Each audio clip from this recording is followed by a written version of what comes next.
हरियाणा में अब हर girls hostel के बाहर एक खास बोर्ड लगेगा जिस पर राज्य महिला आयोग का हेल्पलाइन नंबर, ईमेल एड्रेस, महिला हेल्पलाइन और डायल 112 के नंबर लिखे होंगे। इसका मकसद है कि अगर किसी छात्रा या महिला के साथ कोई घटना घटती है तो वो तुरंत मदद मांग सके। ये फैसला किसी बैठक या फाइल के पन्नों से नहीं बल्कि एक घटना से निकला है जिसने पूरे राज्य का ध्यान खींच लिया है। क्या है वो मामला जिसकी वजह से ये सख्त कदम उठाया गया है? चलिए इस खबर के जरिए समझते हैं। नमस्कार, आप देख रहे हैं न्यूज टाइम में आपके साथ तनु चतुर्वेदी। चलिए इस खबर को विस्तार से समझते हैं। दरअसल पंचकूला स्थित national institute of fashion technology की एक छात्रा ने हाल ही में प्रधानमंत्री नरेंद्र मोदी को पत्र लिखकर अपने साथ हुई छेड़छाड़ की शिकायत की है। छात्रा ने बताया कि एक रात जब वो अपने फ्लैट लौट रही थी तो कार सवार कुछ युवकों ने उसका पीछा किया और अश्लील टिप्पणियां की। हैरानी की बात यह थी कि छात्रा ने स्थानीय पुलिस, महिला सेल या राज्य महिला आयोग से कोई संपर्क नहीं किया, सीधा प्रधानमंत्री कार्यालय को मेल भेज दिया। जब ये शिकायत पीएम मोदी ऑफिस तक पहुंची तो वहां से हरियाणा राज्य महिला आयोग को सूचित किया गया। इसके बाद आयोग की चेयरपर्सन रेणु भाटिया खुद टीम के साथ एनआईएफटी कैंपस पहुंची, जहां उन्होंने वहां छात्राओं से मुलाकात की और उनसे पूछा कि क्या किसी को पता है कि राज्य महिला आयोग क्या होता है या इसकी क्या भूमिका है। अब हैरान करने वाली बात तो ये थी कि हॉल में बैठी एक भी छात्रा ने हाथ नहीं उठाया। किसी को नहीं पता था कि महिला आयोग क्या काम करता है, कहाँ है या कैसे मदद करता है। रेणु भाटिया ने बताया कि ये पहली बार नहीं है जब ऐसा हुआ। कई बार कॉलेजों और महिलाओं से जुड़ी जगहों पर देखा गया है कि लड़कियों को आयोग के बारे में जानकारी ही नहीं होती। उन्होंने कहा कि जब महिलाओं को ये नहीं पता कि उनके अधिकारों की रक्षा के लिए कोई आयोग है तो वो शिकायत कैसे करेंगी।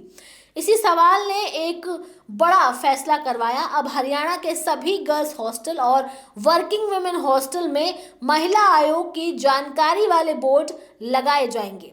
सबसे पहले ये काम पंचकूला से शुरू होगा, जहां करीब 20 लोकेशनों पर इस सप्ताह से बोर्ड लगाने का काम शुरू हो जाएगा। इन बोर्डों पर आयोग का हेल्पलाइन नंबर, ईमेल आईडी, महिला हेल्पलाइन और आपातकालीन सेवा नंबर होंगे ताकि किसी परेशानी की स्थिति में छात्राएं बिना देर किए मदद ले सकें।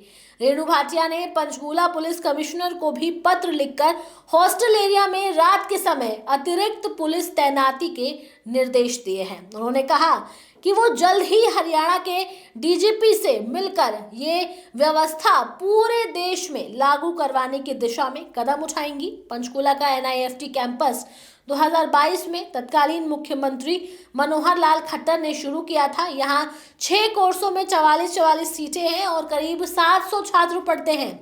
इनमें से 100 छात्राओं के लिए हॉस्टल की सुविधा है, जबकि बाकी छात्राएं आसपास के पीजी या फिर फ्लैट में रहती हैं।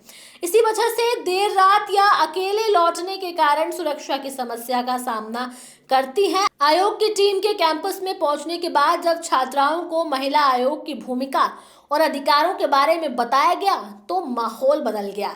कई छात्राओं ने अपनी समस्याएं खुलकर बताई। कुछ ने कहा कि उन्हें पता ही नहीं था कि ऐसे मुद्दों पर कहां शिकायत की जा सकती है। रेणु भाटिया ने कहा कि हमारा मकसद सिर्फ कार्रवाई करना नहीं बल्कि लड़कियों में जागरूकता लाना है। अगर वो जानेंगी कि उनके पास क्या अधिकार हैं, तभी वो अपने लिए आवाज उठा पाएंगी। महिला आयोग केवल हॉस्टलों में बोर्ड लगाने तक सीमित नहीं है। आयोग कई और पहल पर भी काम कर रही है, जैसे कि अब हरियाणा के जिम में महिला ट्रेनर अनिवार्य हो चुकी है, जिसमें अब राज्य के हर जिम में महिला ट्रेनर नियुक्त की जाएगी। इसके लिए आयोग एक स्पेशल ट्रेनिंग बैच तैयार करेगा। एक विशेषज्ञ महिला ट्रेनर 25 युवतियों को ट्रेनिंग देगी ताकि वो आगे चलकर प्रोफेशनल जिम ट्रेनर बन सके। दूसरी पहल है तेरे मेरे सपने विवाह पूर्व परामर्श केंद्र, जिसमें हरियाणा महिला आयोग ने केरल की तर्ज पर प्री मैरिटल काउंसलिंग सेंटर शुरू करने की पहल की है। इस अनूठी पहल का उद्देश्य शादी से पहले युवाओं को भावनात्मक और सामाजिक रूप से तैयार करना है। इन केंद्रों में विशेषज्ञ युवाओं को सिखाएंगे कि रिश्तों में समझ, संवाद और जिम्मेदारी कितनी जरूरी है। शुरुआत फरीदाबाद और गुरुग्राम से की गई है और आगे ये पूरे प्रदेश में फैलाई जाएगी।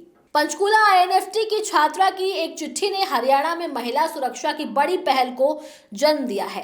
अब हर हॉस्टल के बाहर लगा एक बोर्ड न केवल जानकारी देगा बल्कि ये संदेश भी देगा कि इस कदम से राज्य में महिलाओं की सुरक्षा और जागरूकता को नई दिशा मिलने की उम्मीद है, क्योंकि सुरक्षा की शुरुआत जागरूकता और सतर्कता से ही होती है।